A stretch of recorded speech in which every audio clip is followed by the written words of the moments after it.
It's just that it's only the leader at the top who has a blank sheet when it comes to that first task.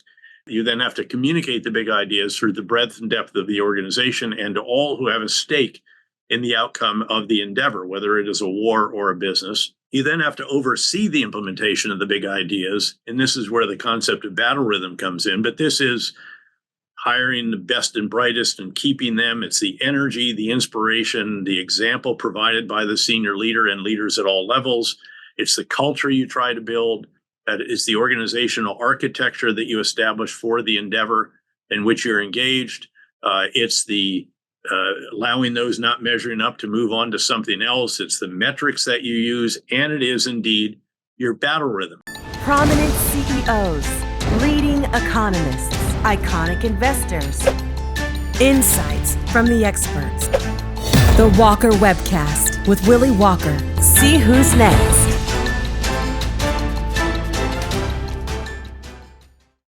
Welcome to part two of my discussion with the great General David Petraeus. It is a real joy to see you, General, and thanks for giving me another hour, which, given your incredibly busy schedule, I am deeply, deeply thankful for. You just walked me through your travels over since we last spoke, and I said I can't believe that your travel schedule over the last month has been busier than when you were running major military operations or running the CIA. And actually, given this travel schedule you just walked through, I'm actually pretty sure that was probably the busiest month you've ever had. I think it was actually, really quite extraordinary. And I guess it's a little bit a testament to the situation we see around the world. Conflict and competition everywhere we look. A real dramatic shift over the last decade or so from one of benign globalization to renewed great power rivalries, from economics driving geopolitics to geopolitics driving economics. The holiday from history is over, and we're in an era of renewed protectionism, really, domestic economics, if you will. And investors recognize this. Our portfolio companies are trying to understand it. So it's a period of a really quite enormous demand for that kind of information, that kind of discussion. And it's a reminder of where we are right now and where we may be headed. You just said protectionist geopolitics, if you will. And when I hear you say that, I'm curious. It gives me goosebumps, and I'm somewhat I'm somewhat reluctant to go here. But when I hear that, General, it makes me wonder whether Osama bin Laden won. And by that, I mean the attacks on 9/11, reversing the course of increased globalization, increased market economies, and having the world start to retreat. And here we are, 23 years later from that awful day. And I just wonder your thought as it relates to, if you look back on that, not trying to prop him up and say what he did was good, but as it relates to reversing the course of history, reversing the course of geopolitics, is what he was intending on doing actually coming to bear? I think it's debatable. And in all honesty, I think it's bigger forces than that, actually. So if you think about, again, where we were, benign globalization is measured by global trade going up like this. All the barriers to trade, investment, capital flows, data flows being reduced to an era where geopolitics is back with a vengeance. All of those barriers are being increased, and globalization has become slowbalization, even regionalization within it. I think the forces are bigger than just those of Islamist extremism, although they are alive and well, and they require that we keep an eye and pressure on those groups that still exist around the world. At the end of the day, al-Qaeda was defeated in a variety of different locations. He was killed. His successor was killed. That organization is really a shadow of its former self at its height. Yes, there's the Islamic State. Yes, there's a variety of other actors. Hamas, I think, would be in the category of an Islamist extremist organization as well. But the real forces here have to do with the return of great power rivalries. It's the further rise and further aggressive action by China in a variety of different ways, in particular, but also obviously a revanchist, revisionist, grievance-filled vision of history by the Russian leader, kleptocrat Vladimir Putin, that has led him to deny the existence of his neighbor to exist as an independent country and to invade it in a particularly brutal and barbaric manner. And I think that and the rise of China and its actions against first island chain countries, against other countries in the region, against India on the line of actual control, 3 separate fights in which dozens of Indian soldiers are killed, economic coercion against Australia, wolf warrior diplomacy that was so off-putting that the EU put the investment accord that was resolved by then Chancellor Merkel in her final 6 months on hold, and now is leading to, again, the increasing establishment of a variety of tariffs, sanctions, all kinds of actions that, again, are making it much more complex to invest, creating barriers to that, and to invest with us. And it's not just the US and China or the US and Russia. Obviously, it's the EU, it's individual countries, it's the major other countries of the world. That's really what's going on here, I think, far more than what Osama bin Laden's attacks on 9/11 unleashed and the consequences of that. Start a legacy. Start turning dreams into realities. A better world begins with you. Better communities start with us. You mentioned both China and Russia in that response to the question. I've heard you, General, talk about the difference between U.S.-Soviet Union relations during the Cold War Very much, yeah. and U.S.-China relations today, most fundamentally pinned underneath the amount of commerce that goes on between the U.S. and China versus the amount of commerce between the U.S. and the former Soviet Union. Talk about that for a second. Huge difference. Why that makes it so challenging and difficult at the same time. Well, and this is why the Cold War analogy needs to be used with great care and a good degree of nuance. I mean, yes, there are aspects of the U.S.-China relationship competition, severe competition, as our national security advisor describes the relationship, and that with other countries as well, our Western allies and partners together. There are elements that are reminiscent of the Cold War, undeniably. But there are elements that are very, very different. And the biggest of those is what you just described, is the amount of commerce between our two countries and between our partners and allies with China as well. The fact is that we are highly dependent on China to the extent that we cannot decouple from China. Certainly, we should de-risk in a variety of ways, and we are. And there are restrictions on what we can export, how we can take investment, areas in which we cannot invest, entities in which we can't invest, technologies, all of this. But the fact is that China is our third largest trading partner after our two continental trading partners, Mexico and Canada, in that order.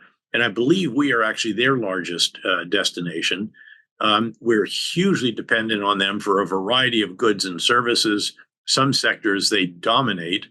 And the fact is, by the way, they're hugely dependent on us. They cannot feed their people, nor can they feed their livestock without what they import from the United States. So there is a mutually dependent relationship here, along with a severe competition that's ongoing that we have to ensure doesn't erupt into actual confrontation. And that's where, of course, the elements of deterrence come in, a potential adversary's assessment of your capabilities on the one hand and your willingness to employ them on the other. But again, this is why that Cold War analogy has to be used with considerable care so that you don't overlook a crucial difference in the relationship between the competing countries, in this case, with that which existed between the US-led Western Bloc, NATO, and the Soviet-led Warsaw Pact. It would appear, General, that keeping China at bay is almost more art than science, in the sense that how do you keep that line that says, we're here, we don't want you to cross the line, and yet at the same time let them understand that there's a very significant, there are big consequences. It does go back to the Cold War, but there was a several decades there between the end of the Cold War and now where we are today, where military conflict was more, if you will, less nuanced, if you will. How as a military leader do you deal with that, showing the force yet not being so aggressive that you kind of step over the line? Well, the big idea here is to be firm but not needlessly provocative, There you go. clearly. And in this case, it's art and science. The science is just the cold, hard realities of your capabilities, and they need to be transformed, by the way. What we're learning from the war in Ukraine is the enormous advent of massive numbers of unmanned systems that are fighting and starting to even fight each other, which eventually will evolve into unmanned systems that are not remotely piloted as they currently are, but are algorithmically piloted. And we need to transform some. Are you okay with that? Sorry to jump in, but are you? I actually am. And to explain this, we already do this. When it comes to certain air and ballistic missile defense systems, the role of the human is to allow the machine to act on the algorithms that it has. It happens too rapidly. When you're hitting a bullet with a bullet, the machine actually has to make certain decisions very, very rapidly, more rapidly, frankly, than humans can in certain cases. And so you're going to, again, empower the machine. So the human in the loop, as we have right now, say with a remotely piloted system where it's the human who actually is, in essence, pulls the trigger or directs the machine to take a kinetic action. That's going to become the human on the loop, where the human is designing first of all, the objectives for that machine's mission, the conditions it has to meet before it takes a certain kinetic or non-kinetic action. But then ultimately, it's going to be handed off to the algorithms in it to determine whether the conditions have been met. And I think machines can do that. In many cases, they can do it better than can human beings. Should be a huge concern. There's a lot of ethical considerations without question. But I think that's where this is eventually headed. And you're starting to see some of that already, for example, in Ukraine. But so the lesson here is that we have to transition from what might be described very simplistic terms, but a small number of large platforms that are very heavily manned, incredibly capable, and also increasingly vulnerable and exorbitantly expensive, to a massive number, almost an incalculable number. Ukraine has produced 1.5 million drones in the last 9 months. That kind of incalculable numbers of smaller, unmanned, but still quite capable systems. And what the Ukrainians have done is unequaled anywhere in the world, unprecedented anywhere else, where they're producing very capable drones, but actually at a very low cost. And that's the real key. We have to get to that more rapidly than we are in the US, noting that the challenge is that our military, industrial, and congressional complex, as Senator McCain used to describe it, has elements in it that have vested interests in legacy systems, legacy basing arrangements, and legacy processes. And that the current industrial age model for procurement essentially delivers yesterday's technologies for tomorrow's wars. Whereas what we see happening in Ukraine, where there's a direct partnership between the designers, the manufacturers, and those employing them, is so tight that they're actually producing tomorrow's technology for today's war.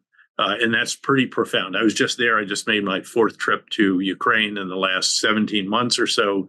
And I was just blown away when spending an afternoon with a drone battalion there. But you've got to transition from what we have, some of what we have, because it's still awfully nice to have an aircraft carrier in the Gulf and a carrier task force and other systems like that. But ultimately, there are going to be drones in massive numbers, not just in the air, but on the surface, both ground and at sea, subsurface, undersea, in outer space, for that matter, cyberspace, the equivalent, et cetera, et cetera. And the sooner we get there, the stronger deterrence will be, because again, it's about capabilities.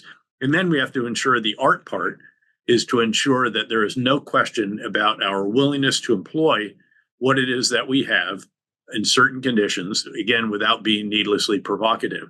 And here I would just note that one of the points that Andrew Roberts and I draw considerably in the book Conflict, The Evolution of Warfare from 1945 now to Gaza, in the edition that's about to come out in a week, second edition, is that what is done in one part of the world influences perceptions in another part of the world. And this is about the potential adversary's perception of your capabilities and your willingness to employ them.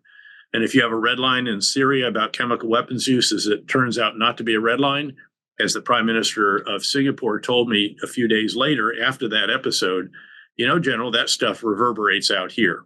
Sure. There are implications for the perceptions of those we are trying to ensure don't have questions. If you withdraw from Afghanistan when you had a sustainable approach, however frustrating and maddening the situation and our counterparts and others might have been, that undermines deterrence. And if it goes poorly, as it did, chaotic, it undermines an assessment of how capable you are as well. In fact, President Xi seized on that and said, look at that. You can't count on the Americans. They're an undependable ally. And look how it went. They're a great power in decline. Russia, I think one of the factors that led Vladimir Putin, only one, but that led Vladimir Putin to think that he could get away with what he did in Ukraine, or was going to do in Ukraine, was looking at what we did in Afghanistan. That if you couldn't sustain an operation that only had 2,500 troops, hadn't lost a soldier in 18 months, and cost a fraction of an $850 billion defense budget, then why would you think they're going to respond if he invades a neighboring country? Of course, he was assuming he'd take it, at least the capital, within a few weeks and go home to a victory parade. That also proved to be a grave miscalculation. But so understanding all of these dynamics, I think that's really important as we move forward, because as I mentioned earlier, severe competition is one thing, de-risking is one thing, but confrontation would be disastrous, not just for the countries involved, but for the entire world. So before we transition to Israel and the Middle East, one final question on sort of the, if you will, the retooling of the military industrial congressional complex, as you adding the congressional in there is that was McCain's contribution. It's good. Given that he was in the belly of the beast. Does the influence of Elon Musk and Starlink on the Ukrainian conflict war concern you as it relates to a civilian having so much influence over a military conflict? Only if he picks and chooses where he provides that support, which he has not done. There was one case in which that may have been the situation, something involving Crimea, but that has not been a feature since then. So again, as long as he's not trying to pick winners or losers or limit this side or that side, actually, as long as he's on the side of the good guys, as we define it, I don't see any real issue there any more than they're dependent on a certain piece of hardware or a certain piece of software, which inevitably actually goes back to a manufacturer. So I think the short answer is no if. And so on that, let's transition to Israel. The use of technology in Israel, I think, has been making a lot of sort of people's eyes spin as it relates to how technologically sophisticated the Israelis have been and how they're using technology to prosecute this conflict. And as I ask you about Elon Musk and using Starlink, I think one of the big things that came out 2 weeks ago when all of the beepers exploded and blinded so many Hezbollah terrorists was somewhat, mind-blowing in the sense of how sophisticated the Israelis had been to do that. Also, how and then the walkie-talkies. So it's thousands of pagers. Yeah, which the Hezbollah leadership had resorted when they realized that cell phones probably allowed geo tracking their location and so forth. So they shift to pagers. That's the new command and control communication system. Those literally blow up in the hands of those to whom they were given, which decimates. This isn't just a decapitation of the senior leadership. It really decimates the leadership overall and denies them the communications component of command, control, and communications. And then the next day, the walkie-talkies, which were the next resort, start blowing up as well. So in terms of a sophisticated, diabolically creative and clever supply chain operation, this is unprecedented. I mean, you have to go back to the Trojan horse or something like that to find anything as significant as this. And it's a but. And for all of the technology, all of the incredible target and precision munitions, knowledge of when Hassan Nasrallah is in his headquarters and deeply buried and they can burrow down and take that out, for all of that almost wizardry that's going on, at the end of the day, we see that you still have to go in on the ground if you're going to deny Hezbollah the territory from which they have been launching the bulk of the rockets that have terrorized northern Israel, kept 65,000 Israelis from returning to their homes, and really the cause of Israel's operation at this moment. And so they have dramatically degraded certain capabilities of Hezbollah, but there's still tens of thousands. It's still the most powerful non-state military or militia, still supported by Iran, and it will reconstitute, and it still has the capacity to throw a lot of projectiles at Israel, nowhere near what it would have been if their communication system was still intact and the command and control had not been so disrupted. But that capability is still there. And at some point, there's going to have to be some kind of agreement, similar to the UN Security Council resolution that ended the war in 2006, but unfortunately has not been enforced because Hezbollah is not supposed to be between the northern border of Israel and the Litani River, about 20 miles north of that, which is, again, where they can range these villages with the most ubiquitous of their rockets, 107, 122 millimeter, even some anti-tank guided missiles used in a indirect fire role. And going in, destroying those forces and that infrastructure is difficult to sustain if you don't want to stay on the ground. And I don't think they want to. So again, for all of the extraordinary technology, for all of the ingenuity, and again, the diabolical creativity of a combination of their intelligence services and military and others, there's still some hard realities here. And one of those is that you can degrade Hezbollah. I don't think you can even defeat, much less destroy them. And really, that's the challenge with Hamas, Willy.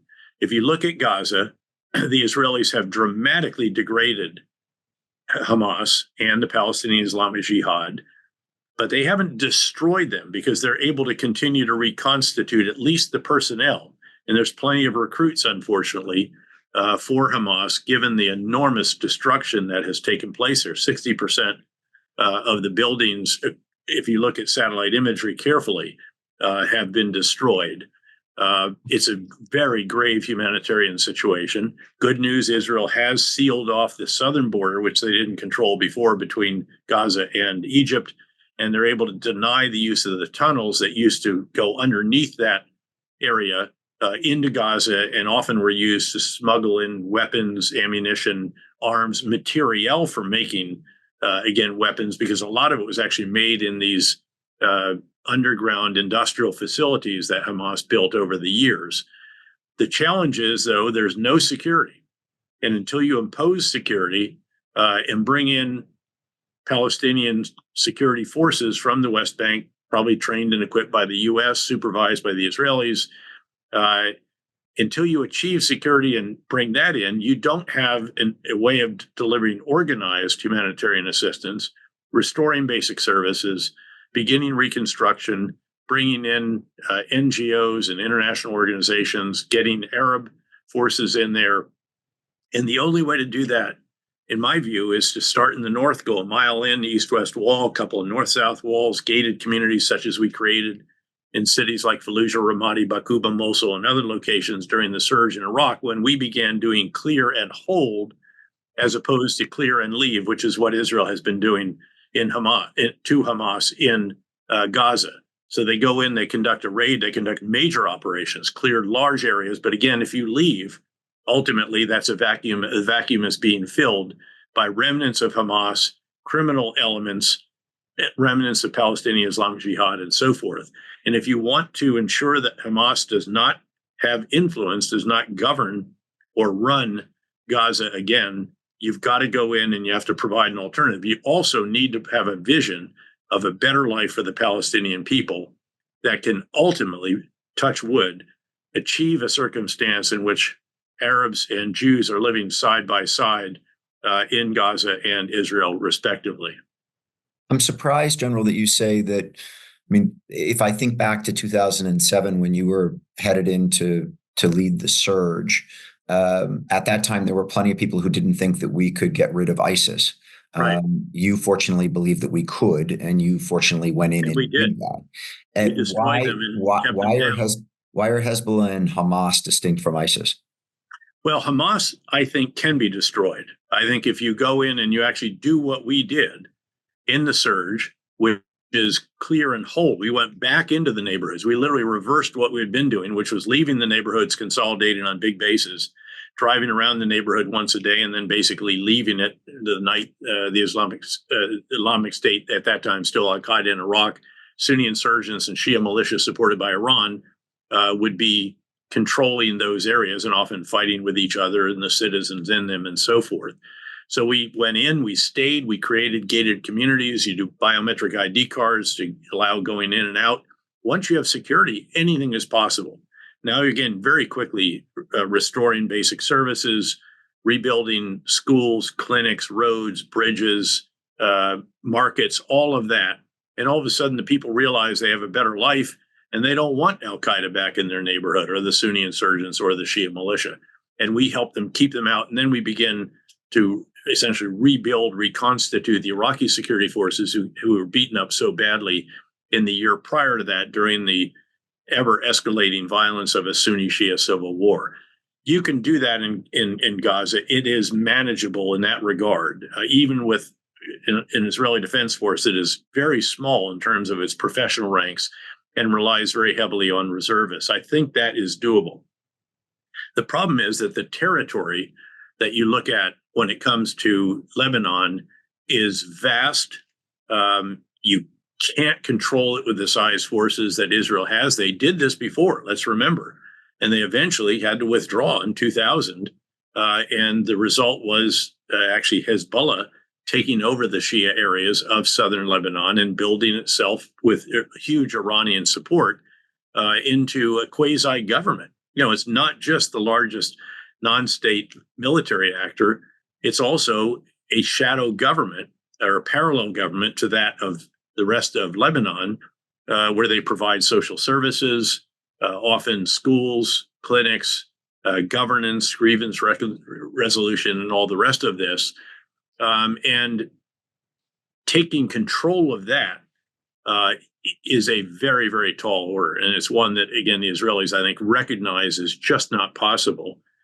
Each time they've gone into Lebanon, again, prior to 2000, late 1990s, 2006, even the limited incursion. Now, again, they've already lost at least 9 soldiers just in the early fighting. And it's probably more than that now. This is hard. And this is why eventually, if you can resolve Gaza, provide a better future for the Palestinian people there, you don't have to have the kind of sympathy attacks from Hezbollah on Israel. You can get some kind of agreement with them. They will have sustained incredible damage from this. They're going to be rebuilding for at least the next decade. And that's before the campaign is even over. Keeping in mind, the Israelis have struck well over 3,500 individual targets in the early weeks of this offensive operation, but really tough. And I don't think they even want to reoccupy the area between the northern border of Israel and the Litani River, much less go any farther than that. As I hear you talk all that through in such specificity, General, it makes me think about what you call the battle rhythm. And when you were in Iraq, you said a battle rhythm.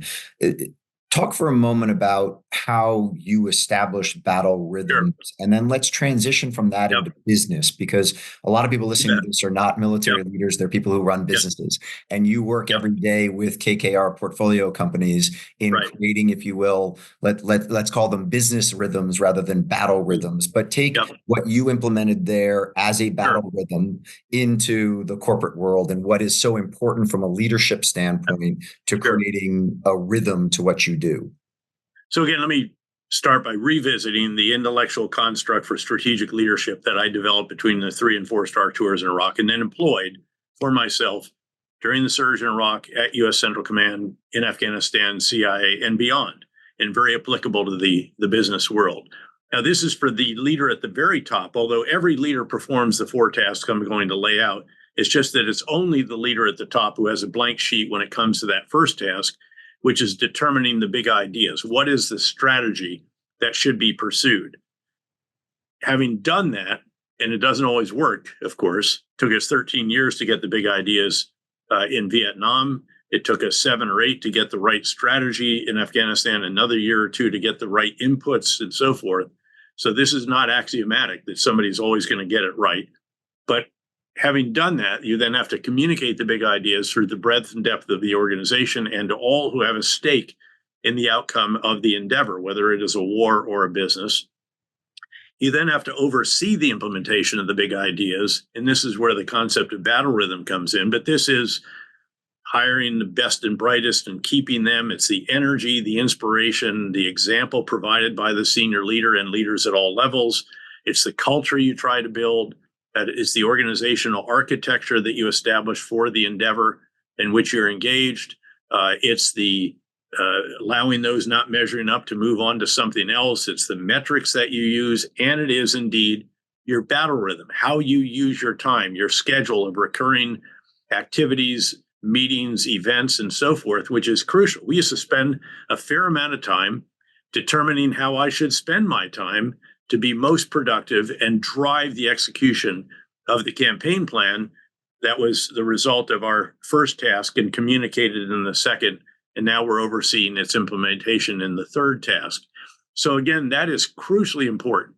The recurring meetings that we had, what did we do every day of the week? Several times a week, actually, we would go out and actually join a unit after the initial briefings of the day and actually go on patrol with them, experience a little bit of what it is that they were experiencing outside the wire, talk with the junior leaders, company commanders in particular, give them my email address in case they're ever frustrated with their leadership over something, because they're at the last level that knows every soldier by face, not just by number or name, and every casualty therefore as well. And they feel an intense responsibility to those great young men and women in uniform. And then on that battle rhythm as well are events that and activities and meetings that enable you to perform the fourth task of a strategic leader, which is to determine how you need to refine the big ideas so that you can do it again and again and again as the situation evolves, context evolves, and so forth. And you'll remember my illustration of this with Netflix, with Reed Hastings, and how first big ideas put movies in the hands of customers without brick and mortar. Undersell Blockbuster, it goes out of business except for Bend, Oregon, which won't let us Blockbuster die. And it's great because I can take our grandkids there and show them what we used to do on a Friday night. Second big idea as well, now he recognizes the context has changed, broadband speeds are faster, and he can get movies in the hands of customers by allowing them to download them. Third big idea, creating their own content. That's the big breakout moment, $100 million in House of Cards alone, all the other iconic series. And the fourth big idea, even as they're going international, of course, as well, another whole arguably big idea. But then the fourth one is we're going to make major motion pictures by not one, but 2 movie studios 3 or 4 years ago, earned more Academy Award nominations than any other major movie studio, even if I did have the issues with Brad Pitt playing General Stan McChrystal in a way that was really wooden and awkward and, and all that stuff. And besides my chagrin that he didn't hold out to play me. But so you get the idea here. And again, battle rhythm, how you spend your time is a crucial subtask of a strategic leader in the performance of that third task, overseeing the implementation of the big ideas and the other 3 major tasks. but that's how you drive the implementation. And I'm sure that you experience this, as every leader does, whether he or she explicitly approaches it with the same intellectual construct. Those that are successful are inevitably performing each of these major tasks and the subtasks generally quite impressively. So I've heard you talk about Ranger School being not just physically demanding, but that it is incredible training for military leaders because it is making decisions under huge stress. Yes. And as I hear you talk about battle planning and then the importance of big strategic thinking, I think back to the presidents from George H.W. Bush all the way through President Biden, with whom you have served and made strategic decisions. If you think back over that, many, many presidents from many, many different political parties. So I'm not playing politics here with you, General. Who, as a president, in your mind, understood the big strategic decisions best? First of all, let me come back to Ranger School, because there's a really important point here. And I think we actually touched on this in the previous session that we did. But this is a school that, again, is very physically demanding, just really tough. In fact, back in our day, which was physiologically foolish and stupid, actually, we only got one meal a day for the final 10 to 14 days. Even though you're doing a lot of movement, you're often up to your thighs, mid thighs in water, heavy rucksack, missions, et cetera, and it grinds you down very significantly. And then how do you perform under pressure? So it's physical, it's lack of sleep, it's hardship, all of this to see whether or not this individual can make decisions, lead effectively under this kind of essentially duress. And when it comes to Ranger School, the other quality, in any military school, there's a competition to be the best.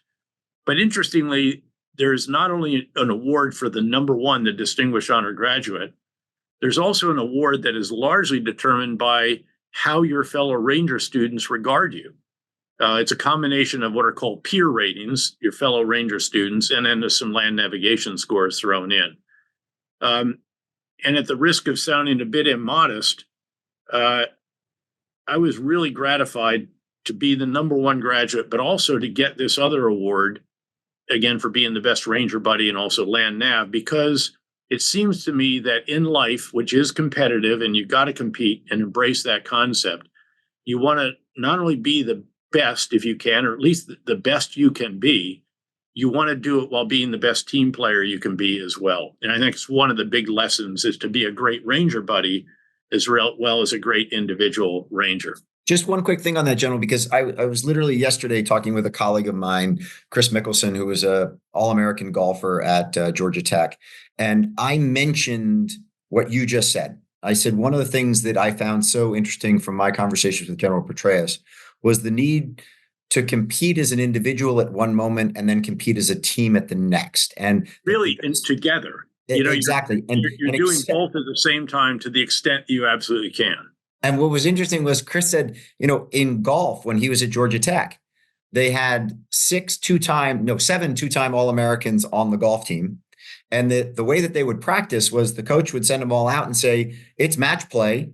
Yep. Top 6 are going this weekend. And every single weekend when he was at Georgia Tech for his freshman and sophomore year, there was a 2-time All-American who was left at home to go play. And what he was basically saying there was, nothing like being in the military, but that competition to win as an individual, but then when you lose, to support the team of going and trying to win a national championship was on his level. And I just thought it was so interesting of that lesson.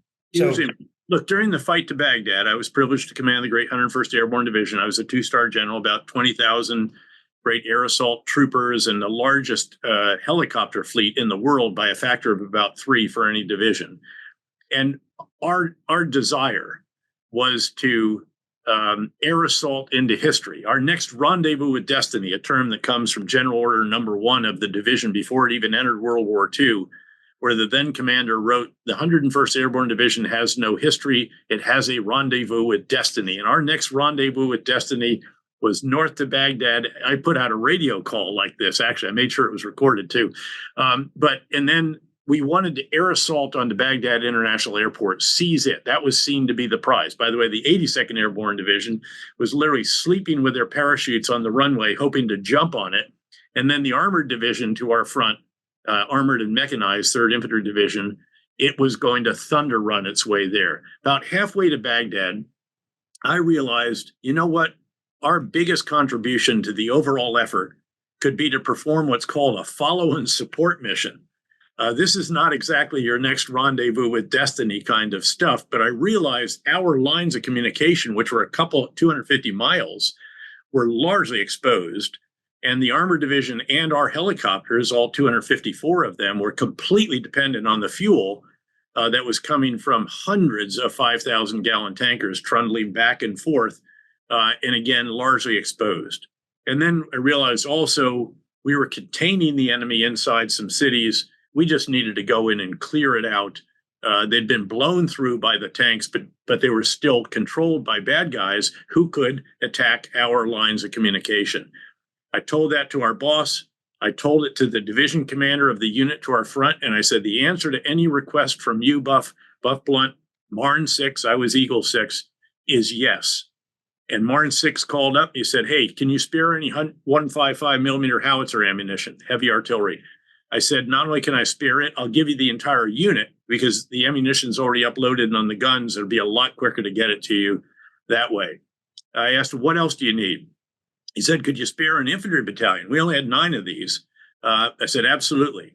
Where do you want them? Baghdad International Airport. They have a tenuous grip on it, but we don't have any guys on the ground because it's all tanks and Bradley fighting vehicles and very few individuals coming out of the back of those Bradleys.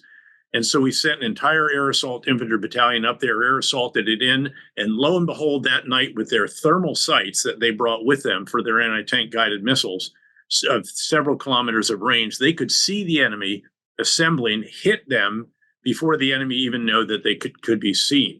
And it was quite a dramatic demonstration of capability of light and heavy working together. But again, other actions, whenever he asked for something, we provided it to him. And as I said, we secured essentially his and also our lines of communication all the way back to Kuwait. Then the 82nd was brought in to deal with some of that as well. We went into the cities that they bypassed, still full of bad guys, and cleared them and held them again so that they would not be fighting in multiple directions. That's what I think you have to do. As much as, again, I would have liked to have air assaulted into history by being the unit that took the airport instead of, frankly, the 3rd Infantry Division mechanized. But to come back to those that really understood, part of this is the times, of course. Yeah. And I think that George H.W. Bush was the right person at the right time with the right team. Brett Scowcroft, on his second time as National Security Advisor, Bob Gates as his deputy, Condi Rice, the Russian, all of these different, Jim Baker, George Shultz, et cetera. This is the all-star team that helps to bring about the end of the Cold War, which, of course, brought about more by Gorbachev, as Max Boot's new book on Reagan argues, I think, persuasively, but capitalizes on that opportunity and then very swiftly deals with all the ramifications of the dissolution of the Soviet Union, the collapse of the Berlin Wall, reunification of Germany, on and on and on. And they really got it. And of course, also carried out the operation in Panama, Desert Shield and Desert Storm, the Gulf War, et cetera. To be fair, I think the successor, again, much less experience, certainly was never a CIA director, hadn't been a member of Congress, had been a governor of a Southern, but grew into that job as well. George W. Bush, I think the same certainly can be said of him, noting that there were some actions along the way, particularly in not focusing sufficiently on Afghanistan when the opportunity was really there, but then focusing on Iraq, and then some really egregious decisions early on in Iraq after toppling the regime, which were not, to be fair, approved by the administration, by the president, or even, I think, the White House. But the firing of the Iraqi military without telling them how we were going to enable them to provide for their families and themselves, and then the firing of the bureaucrats, we needed to run a country we didn't sufficiently understand without an agreed reconciliation policy. These two failed that test of the sign that I always had on my wall in each of my 5 combat command headquarters, which asked, will this operation take more bad guys off the street than it creates by its conduct? And the same is true of policies. And in those policies, in the one hand, created hundreds of thousands of Iraqi men with military training and weapons whose incentive was to oppose the new Iraq, and then tens of thousands of the largely Western educated bureaucrats, the level 4 of the Ba'athist Party that was done away with, understandably. But level 4, we needed those individuals and should have had an agreed reconciliation policy to enable them to return to service to help us, again, with the country we didn't sufficiently understand.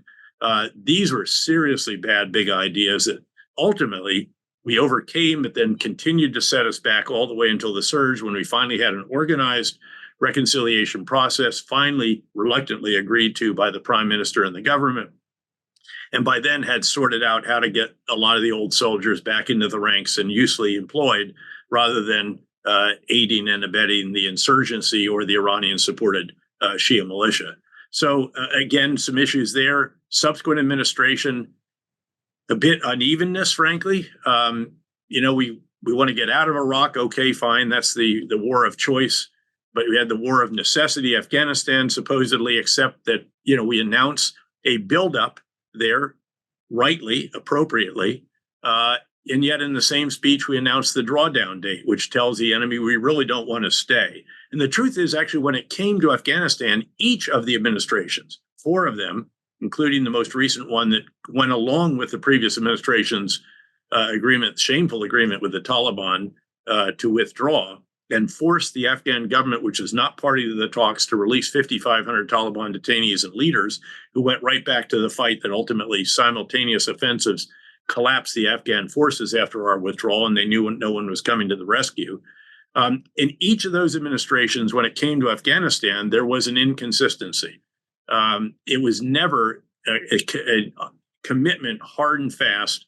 It was first great initial operation, focus on Iraq, incredible commitment to Iraq during the surge. President Bush was extraordinary in that regard, overriding concerns of just about everybody else on it, empowering the ambassador and me in a way no commander and ambassador in the field have ever been empowered before. 7:30 to 8:30 every Monday morning, where was the president and national security team? In the West Wing of the White House, in the Situation Room, doing a video conference with the 2 of us. Incredibly empowering for us. But when it came to Afghanistan, again, only late realized that we should be doing more there. Obama administration commitment, then let's get out and communicate that to the enemy. Trump administration, same thing. First 2 years really strong, then let's get out. And then the Biden administration, which decided to continue that agreement, extended the date for it, but really I don't think understood what was going to happen when we did withdraw. All the coalition withdrew, and the maintenance workers who maintained the overly sophisticated U.S.-provided helicopters pulled out, that the operational readiness degradation would unhinge the entire defense strategy, which consisted of relatively modestly trained and equipped police and soldiers out protecting the critical infrastructure in major population centers, none of which the Taliban controlled at that time. And then 35,000 strong commandos would deploy out there when they get hit and save the day, provide emergency medical evacuation, resupply, close air support, and reinforcements. So again, in Afghanistan, I think really all 4 of the administrations, you can question at least some of the actions that they took with respect to consistency, commitment, and so on. And then just the failure to recognize what was likely to happen. I went on Fox and said, I fear a catastrophic collapse of the Afghan security forces, especially to do it during the fighting season. But then, again, not to understand that this was sustainable. There really was this was not Vietnam, where the entire country was in the streets demonstrating, and the institutions were under challenge and norms were being challenged as well. At that time, we could not sustain what we were doing in Vietnam. We could have sustained 2,500 troops, hadn't taken a casualty in a year and a half, and a very modest cost compared again with an $850 billion defense budget. So it's interesting to look at all of that. But it's really the times as much as it is the individuals, I think, because the complexity of the times was very substantial. I'd just end by noting that I do think that successive administrations crafted the right policy toward the most significant challenge of our time, which is the U.S. and Western relationship with China. One, again, that we cannot get wrong, and where we have to ensure that deterrence is rock solid, as we described at the outset. That is critically important. And with each successive administration, the rebalance to Asia, that's the correct term rather than pivot, because pivot away is scary to the Middle East, and it should be, of the Obama administration, the changing of the conversation on China by the Trump administration, and then the build out of a comprehensive, integrated whole of governments with an S on the end policy by the current administration to China. That has shown in considerable consistency. And to be fair, that is the most important of all of the relationships and issues that we have faced over the course of now probably the better part of a decade.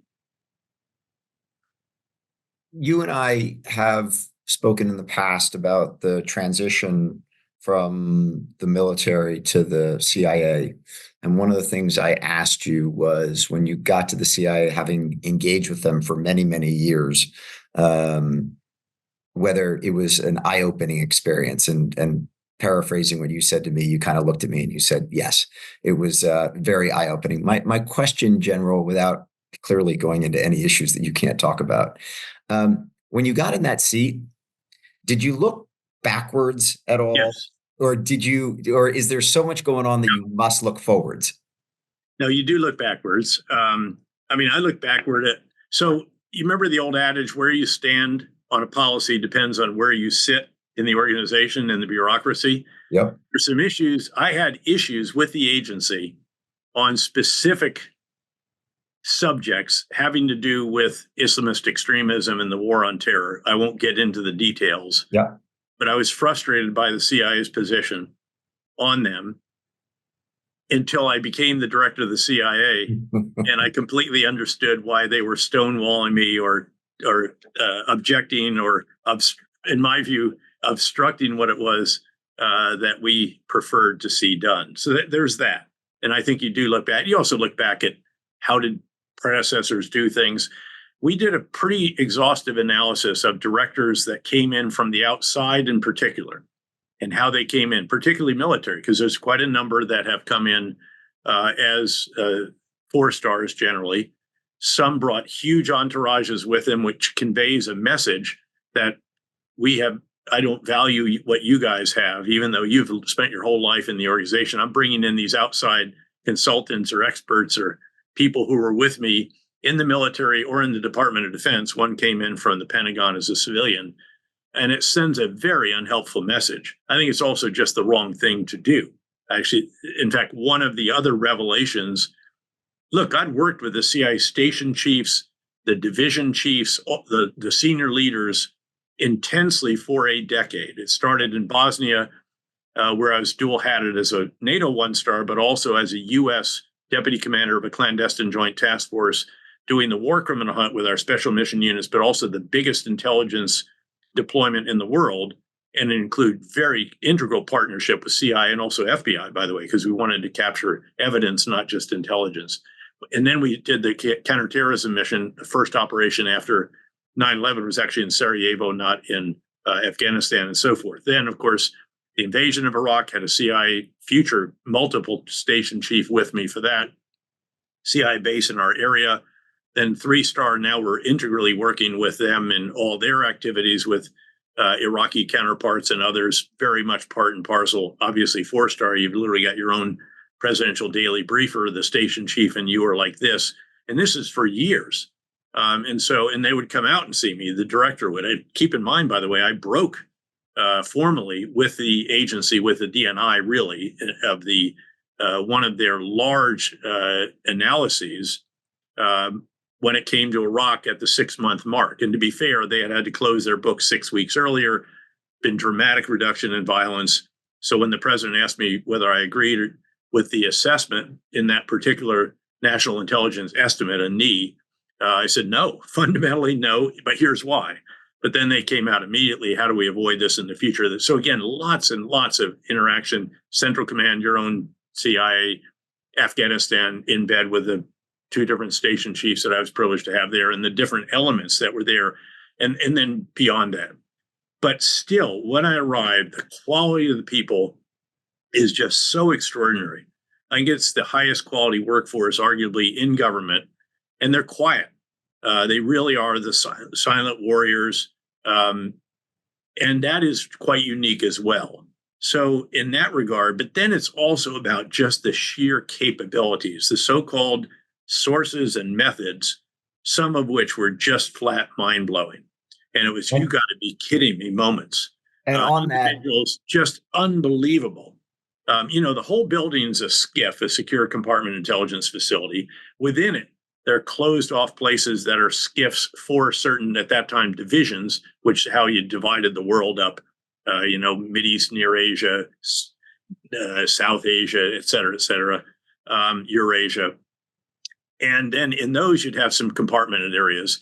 In a couple of places, you actually had literally a broom closet in which there were no electric devices whatsoever. And they existed to essentially manage, support one source somewhere in the world. Again, this is a long time since, so there's nothing obviously specific about this. Only to note that some of these were just truly head snapping that, again, you have got to be kidding me. And then the same, frankly, with some of the technical capabilities, again, the methods that were also just, again, jaw-dropping. And again, some of these, literally a handful of people are aware of. Even the president was not told the identity of some of the most sensitive sources and didn't need to know it, just needed to know how sensitive the position was of that individual source and what the reporting record was over the years, the credibility, the reliability, the access. That's what really mattered. And so, again, that was quite extraordinary. But I should note, I brought no one with me from the military whatsoever, not even an aide. And you stepped down from the military purposely. I took the uniform off. There have been a number that stayed in uniform. Look, there would have been some advantages. I had to move out into the community. I can no longer stay on Fort Myer, Virginia. So you don't have security for your family and yourself the way you did. So we moved into a civilian home, not in our name, LLC, all the rest of the precautions. There's individuals inside the house 24/7. There's a SCIF built into our fitness center downstairs, all the rest of this. But again, it was very clear to me, and I discussed with the president, I thought it was very important to take the uniform off, be Director Petraeus, not General Petraeus, not bring lots of people with me that would show that I don't trust what they have. I need something they don't have. Ultimately, what was interesting is that the Navy captain, who was sort of the transition coordinator of all this stuff, was so impressive to him that when we needed to fill the chief of legislative liaison position, what he had been for me at Central Command and then in Afghanistan on very short notice as well, that a month or so into the job, they said, hey, we need a new CLL.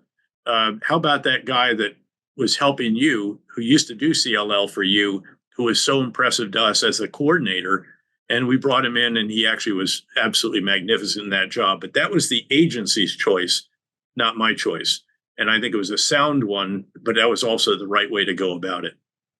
So we're at the top of the hour, and I've got to let you go because you've been incredibly generous with your time. I'm gonna figure out when I do part 3, but I'm going to give you a bigger break between part 1 and part 2 to part 3. It'll be a pleasure. My final one, though, General, is as I think about you traveling, your travels over the last month, all the things where have you been, what you've seen? I'm just curious, you know so much about our world that someone like I will never, ever know. You're traveling through an airport and there's some security system that is just in the background that I have no idea exists. You're boarding a flight and you see someone who worked in special ops that I don't know special ops, but is dressed looking like me, and you know who that person is.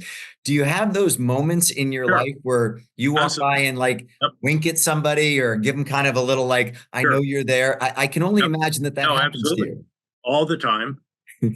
And because of these travels, still meeting with the individuals who are parts of the largest stations in the world, engaged in certain still sensitive activities. I mean, I mentor a lot of these people as well, just from over the years. In fact, look, every Saturday and Sunday morning, I have 4 slots, 9:30 and 11 on each day, during which I take calls from individuals who are either still in and want to discuss something or want to discuss life after government. And so, yes, there's lots of ties still.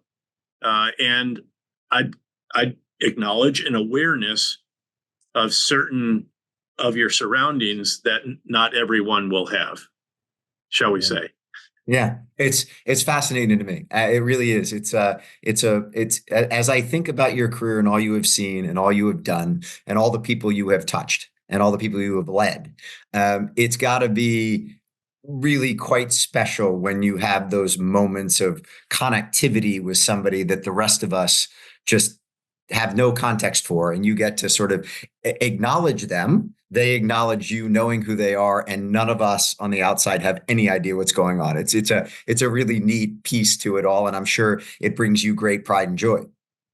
It's gratifying, candidly, but now you're part of this, Willie, and I'm part of your world, and I'm gratified by that as well. But thanks very much. This is a particularly enjoyable one. I don't know why, but this is great. Thank you. I love it. Thank you so much, as always. Thanks everyone for joining us for part 2 of General David Petraeus. It's been a real honor, General, and I look forward to seeing you sometime soon. You bet. Thanks, Willie. Thanks. Bye-bye.